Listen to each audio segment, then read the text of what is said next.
અમારા વિશાલભાઈ છે, અમારા ગોરોલાનું બેરિંગ ગયું હતું. વિશાલભાઈ કામ થઈ ગયું? પણ હું આવો તે cut cut cut cut cut cut cut અવાજ આવતો હતો, cut cut cut cut cut અવાજ આવતો હતો. હવે તો નહીં આવે ને? હવે ન આવે. કેટલી મજૂરી થઈ? 200 રૂપિયા. ઓય બાપા બાપા, એલા 200 રૂપિયા મજૂરી હોય યાર, 200 રૂપિયા મજૂરી હોય, કઈક સમજીને લે યાર. સમજીને જ છે ભાઈ, 200 રૂપિયા ભાવ જ છે. હા 200 રૂપિયા ભાવ છે. તો આ કટકટ અવાજ કેમ આવતો હતો? ગરડામાં બેરિંગ જીતું ને એટલે આવે અવાજ. તો હવે તો નહીં આવે ને? હવે ન આવે અવાજ. નહીં આવે?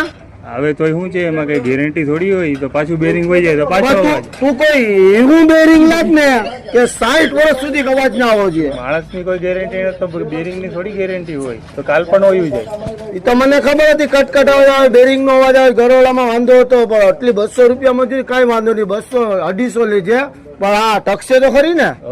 ટકે કે ના ટકે મારે થોડું જોવાનું છે. જો ભાઈ વિશાલભાઈ અમને બેરિંગ તો નાખી દીધું, કારિયાના ગેરેજ આવ્યો સાપુર રોડ પર. તમારે કામ કરાવવું હોય તો આવી જજો. કામ એક નંબર છે વિશાલભાઈ નું. પણ હવે એ ગેરંટી નથી દેતો કે કટકટ અવાજ બંધ થાય કે ન થાય. જો હમણાં હું ચક્કર મારવા જો કટકટ અવાજ આવ્યો ને તો તું ગયો. અવાજ આવે તો પૈસા પાછા. કટકટ અવાજ આવે તો પૈસા પાછા. એ બી 400 રૂપિયા વાળું બેરિંગ ઓરિજિનલ હાઈ મળે છે, કઈ ઘટે નહીં. ગરોળાનું બેરિંગ અમારો આટલાભાઈ છે. આટલાભાઈ એ આવો તો, આટલાભાઈ એ આવો. આટલાભાઈ બેરિંગ નાખ્યું અવાજ તો નહીં આવે ને? તો ભાઈ તમારે આવી જવાનું, કામ કરવાનું. એક નંબર કામ કરે છે છકડા રિક્ષાનું. હાલો, થેન્ક યુ.